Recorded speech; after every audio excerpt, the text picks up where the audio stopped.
진주의 경상남도 서부청사 기공식이 열렸습니다. 서부권 개발을 통한 경남의 균형 발전도 시작됩니다. 함안에서 비소가 검출된 마을은 모두 폐광 인근 지역입니다. 방치된 폐광이 주민 건강을 위협하고 있습니다.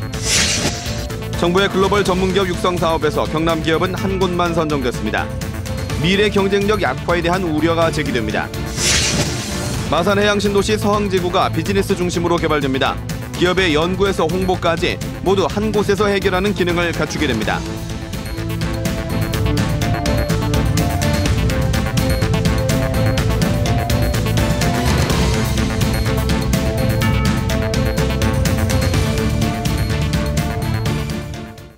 안녕하십니까. 이어서 경남 소식입니다. 경상남도 서부청사가 오늘 기공식을 하고 본격적인 공사에 들어갔습니다. 경상남도 서부청사에는 3개국과 2개 직속기관이 올 연말까지 이전합니다. 보도에 황재락 기자입니다.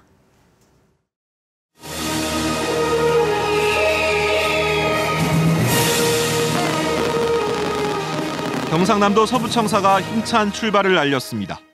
경상남도 서부청사는 폐업한 옛 진주의료원 건물을 활용합니다. 리모델링 공사에는 모두 161억 원이 투입됩니다. 경상남도 서부청사에는 서부부지사를 책임으로 서부권 개발본부와 농정국, 환경산림국 등 3개국과 인재개발원, 보건환경연구원 등 2개 직속기관이 들어섭니다. 1층에는 진주시 보건소가 옮겨옵니다. 전체 근무 인원은 460명, 경상남도 공무원 약 30%를 담당합니다. 90년 만에 도청의 3분의 1이 진주로 귀환을 합니다. 경상남도 서부청사는 항공국가산단과 혁신도시 활성화, 남부 내륙철도 조기 착공 등 서부권 대개발의 구심점이 될 전망입니다. 지역 균형 발전의 메카로 그리고 혁신도시와 함께 행복한 미래를 만드는 시금석이 될 것입니다. 경상남도는 오는 12월까지 서부청사 리모델링 공사를 마무리하고 연내 이전 작업을 마무리할 방침입니다. KBS 뉴스 황재락입니다. 서부청사는 경남도청이 부산으로 옮긴 뒤 90년 만에 일부지만 진주로 돌아온 것입니다. 서부청사는 경남 서부권 대개발 프로젝트의 구심점 역할을 하게 됩니다. 계속해서 천연수 기자의 보도입니다.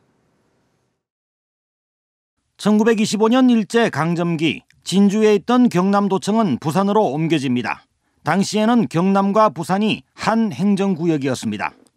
1983년 경남도청은 부산을 떠나 창원으로 옮겨졌습니다.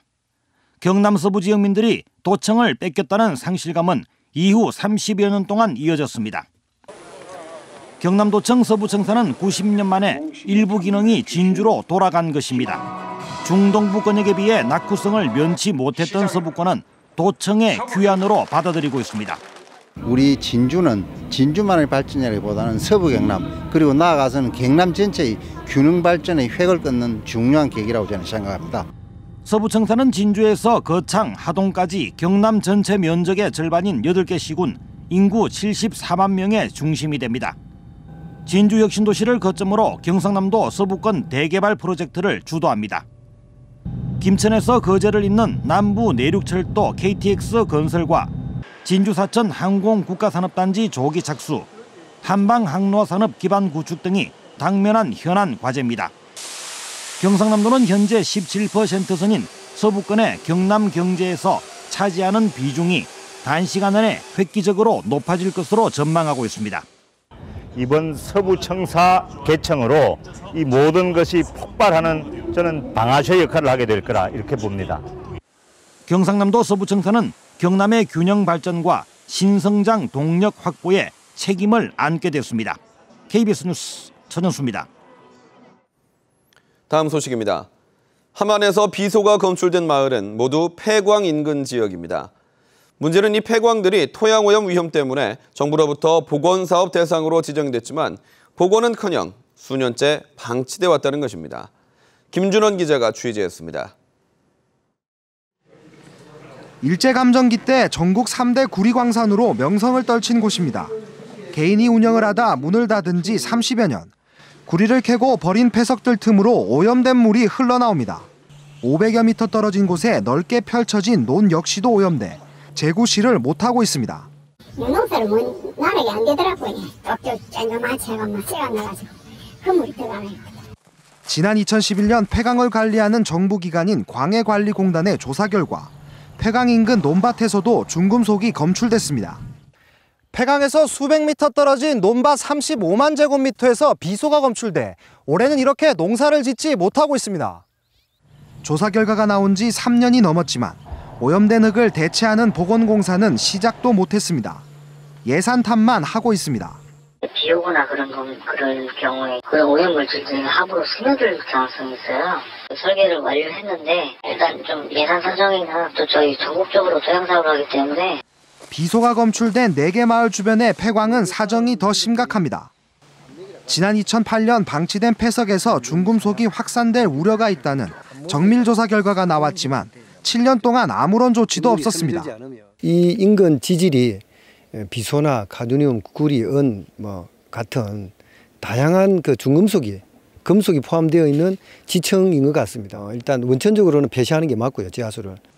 예산 타령으로 폐강이 수년째 방치되는 사이 식수와 농경지가 오염되고 주민 건강까지 위협하고 있습니다.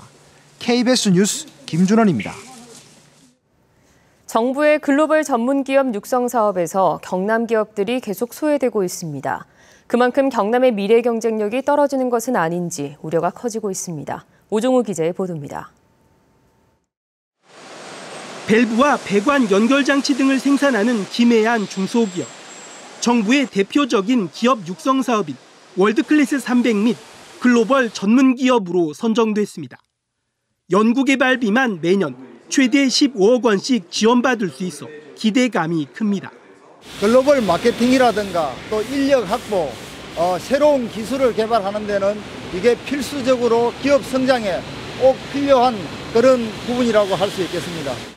월드클래스 기업에 선정되면 마케팅과 기술, 금융 등 정부 20여 개 기관, 30여 개 시책을 전폭적으로 지원받습니다. 하지만 경남에서 올해 선정된 기업은 전체 30곳 가운데 단 1곳. 수도권은 물론 부산, 경북 등에 비해서도 적습니다.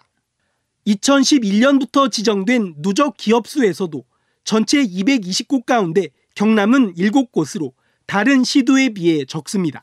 수도권과 비교하면 지역에서 저희 혼자 힘으로 어떤 컨설팅 도움 없이 이런 사업들을 자체적으로 진행해야 되기 때문에 그런 과정에서 좀 힘든 점은 있었습니다. 이웃 부산시는 컨설팅 등 체계적인 지원으로 올해 6곳이나 선정됐습니다. 지자체나 또 여러 가지 혁신기관들이 좀 미리 그러한 기업들을 발굴해서 그 기업들한테 홍보를 하고 지도를 해주는 것이 굉장히 중요하다고 생각합니다. 정부의 대표적인 육성책에서 자꾸 소외되는 경남 기업들. 그만큼 미래 성장 잠재력을 잃지 않을까 우려됩니다. KBS 뉴스 오종우입니다. 마산만의 인공섬을 만드는 사업인 마산해양신도시 서항지구의 개발 방향이 발표됐습니다. 기업의 다양한 기능을 한 곳에 모으는 아시아 비즈니스 백화점이 핵심 시설로 들어섭니다. 보도에 박상현 기자입니다. 독일 베를린 포츠다머 광장에 있는 소니 센터입니다. 일본 후지산을 본뜬 건물에 소니 유럽 본사와 관련 기업이 입주하며 전시장과 호텔, 영화관도 들어섰습니다. 창원시가 소니 센터를 본떠 마산 해양신도시에 아시아 비즈니스 백화점을 추진합니다. 기업의 연구개발, 홍보, 전시, 영업 등 다양한 업무를 한 곳에서 해결할 수 있는 공간입니다. 연구도 하고 전시하고 이를 또 홍보도 하고 각 기업끼리 상호 교류도 하는 이런 시너지를 내는 이를테면 이제 비즈니스 쇼케이스의 장 같은 거를. 축구장 30개 넓이인 특별 계획구역에 들어설 창조기업 타워는 고층 건물로 지어 랜드마크로 만들고 구매자들이 머물 특급 호텔과 1년 내내 박람회가 열리는 산업 전시장, 외국인을 위한 한류 문화공간, 놀이 체험관, 아웃렛 등도 들어설 예정입니다.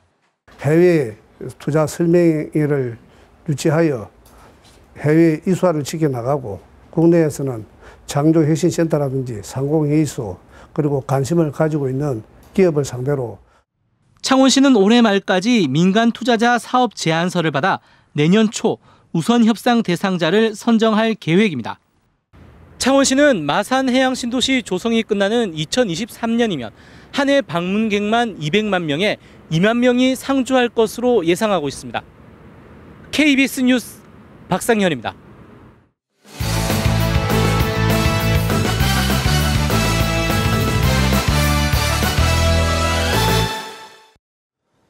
주요 단신입니다. 경남의 시내버스와 농어촌 버스 요금이 다음 달부터 100원씩 오릅니다.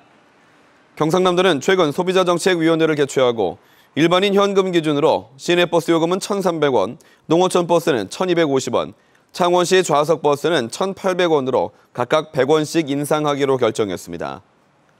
또 교통카드 요금은 현행 시내버스 100원 할인에서 50원 할인으로 축소 조정하고 시내버스 청소년 교통카드 요금은 50원 인상합니다. 공갈과 직권남용 등의 혐의로 구속된 진주시의회 심현보 의장에 대해 법원이 징역 1년 6월을 선고했습니다. 창원지법 진주지원 형사 1단독은 오늘 1심 선고 공판에서 심 의원에게 징역 1년 6월, 심 의원의 아들 37살 신모 씨에게 징역 1년에 집행유예 2년을 선고했습니다.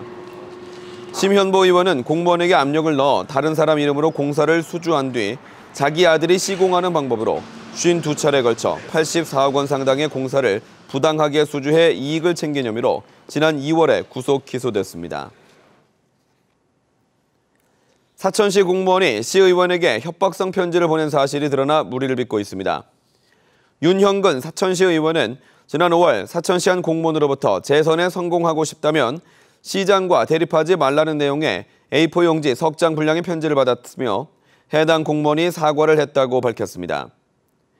윤형근 의원은 이 문제에 대해 사천시의회 차원에서 공동 대응하는 방안을 강구하겠다고 밝혔습니다. 창원지법 진주지원 형사 2단독은 사전선거운동 혐의로 기소된 김영길 산청군 농협조합장에게 당선 무효형인 벌금 150만 원을 선고했습니다. 김 조합장은 지난 2월 설명절을 앞두고 중학교 동문 등 2,100여 명에게 설명절 인사와 함께 조합장 선거에서 지지를 부탁하는 문자 메시지를 보내 지난 5월 기소됐습니다. 가축 분뇨 수십 톤이 유입된 밀양 간물 저수지가 농업용수 기준치에서 일부 벗어난 것으로 측정됐습니다. 한국농어촌공사는 돼지농장 분뇨가 유입된 밀양 간물 저수지의 하천 도수로 부근의 물을 채취한 결과 화학적 산소 요구량인 COD 부분에서 농업용수 기준치인 리터당 8mg을 초과한 8.6mg이 나왔다고 밝혔습니다. 하지만 또 다른 농업용수 기준인 총 질소와 부유물 질량은 기준치 이하로 측정됐습니다. 한국농어촌공사는 오는 6일 발표되는 상세한 측정 결과를 토대로 농업용수 공급 여부를 결정할 계획입니다. 창원지방법원과 창원시가 이혼위기 가족 등을 지원하기 위한 업무 협약을 맺었습니다. 경남 소식이었습니다.